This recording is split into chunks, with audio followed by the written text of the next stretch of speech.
Over the course of the two-decade-long Vietnam War, hundreds, if not thousands, of distressing incidents took place, ranging from war crimes and mass murder to environmental and health effects. A large portion of these incidents were sadly experienced by the civilian population, which had long and far-reaching consequences. Today, we are looking into some of the most horrible things that happened during the conflict, so don't go anywhere. An incident as infamous as it was brutal took place on the 16th of March in 1968. The My Lai Massacre is widely regarded as one of the worst acts of the entire Vietnam War, and possibly the 20th century. U.S. Army forces from C Company, 1st Battalion, 20th Infantry Regiment were accused of killing between 347 and 507 men, women, and children as they sought to weed out the Viet Cong soldiers they suspected were taking refuge in the village.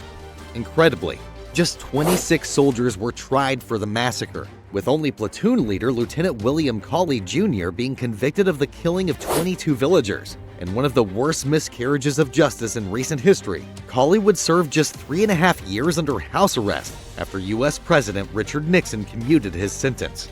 Whilst almost all the soldiers on duty that day played some part, we should point out that 3 of the soldiers did attempt to stop the massacre and rescue some of the civilians who had taken cover.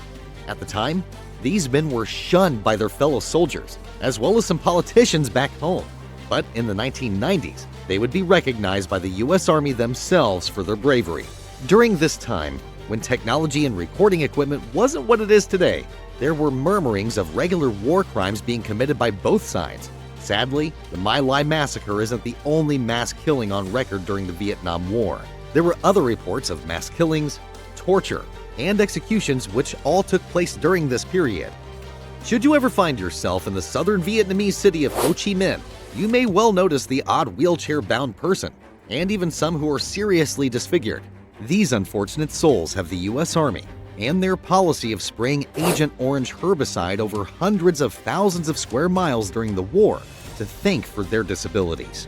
The idea was to reduce jungle and crop cover in rural areas, which would make it more difficult for the enemy to take cover. What makes this whole episode one of the most horrible and egregious things to happen during the whole 20-year affair is that the U.S. military actually knew about the dangers of using Agent Orange, but decided to keep using it anyway. Since the war ended, Agent Orange has been linked to various health issues such as cancers, birth defects, and other long-term and chronic health problems. All told, the number of Vietnamese citizens, as well as citizens from other countries who were affected by Agent Orange during the war, is thought to number in the millions. Can a conflict truly be considered just then, when a large portion of the casualties are civilians? As you probably know from history class, the Vietnam War claimed the lives of upwards to 1 million civilians, making it one of the most brutal wars of the latter 20th century. One of the worst and most horrible weapons used, including on the civilian population, was napalm. Napalm is a highly flammable incendiary weapon which causes horrific burns. If you are lucky or unlucky enough to survive a napalm attack, then you can expect to suffer long-lasting physical and psychological trauma. It is estimated that the U.S. military dropped somewhere in the neighborhood of 400,000 tons of napalm during the course of the Vietnam War. In general, the civilian population were spared one of the most horrible aspects of the Vietnam War, the shockingly brutal prisoner of war camps. Of course, both sides used these as a form of psychological punishment, or torture, and other barbaric methods were used to extract information. End up in one of these camps during the period, and you could fully expect to be greeted with squalid, almost unlivable conditions, where sanitation was a luxury only reserved for the guards. Food and sleep deprivation was another favorite compliance tool of the often vicious guards, and should you attempt to escape, then you could expect a severe beating, or in some cases, even death. As if all of this wasn't bad enough for the civilian population, then you can also add the constant fear of forced relocations and displacement into the mix. As we all know, civilians often draw the short straw during conflicts, and the Vietnamese were no different. The U.S. military often thought nothing of completely destroying an entire village if they suspected the villagers of harboring Viet Cong soldiers. Of course, this meant that once the U.S. Army had cleared out and were confident there were no enemy combatants in the area, The locals were then forced to pick up the broken pieces of what was left of their lives. More often than not, this meant leaving the area they may have lived in their entire lives and traveling, oftentimes across the front line, to another area of the country to get on with their lives. As you can imagine, this brought with it new dangers, such as being caught in the crossfire. One demographic who were completely blameless during the entire conflict were the children of Vietnam. And some of the most horrible things that happened during the war happened to them. You would like to think people, or more specifically soldiers, would go out of their way to protect children in a war zone. But there have been claims from various sources that some US soldiers didn't exactly live up to this particular rule. Thousands of children were often left orphaned too. Should their parents be suspected of helping either side, then the enemy would usually think nothing of teaching them a lesson, which could quite easily mean death. Sadly, kids were seen as collateral damage. They were often left maimed due to the nature of the conflict and the indiscriminate bombing of US planes, which of course impacted them greatly in later life.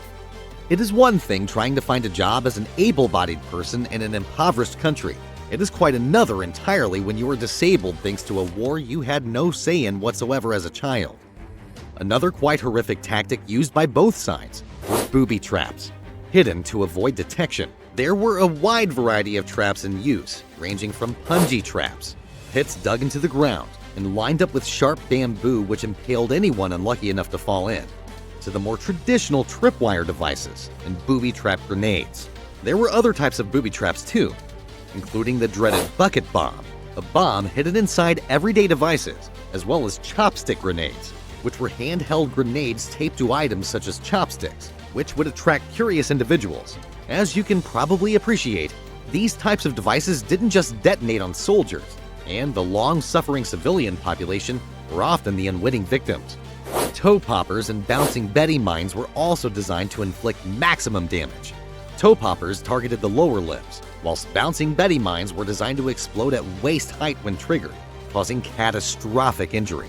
Of course, booby traps were a particular dangerous aspect of the Vietnam War due to their hidden nature, and contributed to the sense of insecurity and outright danger that was a huge characteristic of the Vietnam battlefield. As mentioned, the majority of horrible things were experienced by Vietnamese civilians, who for a long time after the war lived in one of the most mined areas on the planet.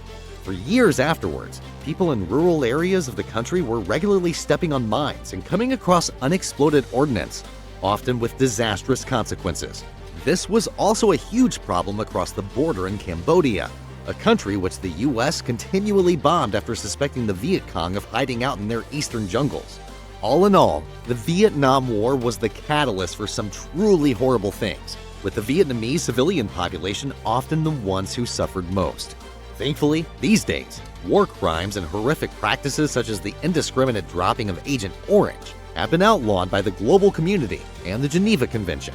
But we still have a ways to go before we can claim that these sorts of things have been completely eradicated. This is Nasty History, and I will see you next time.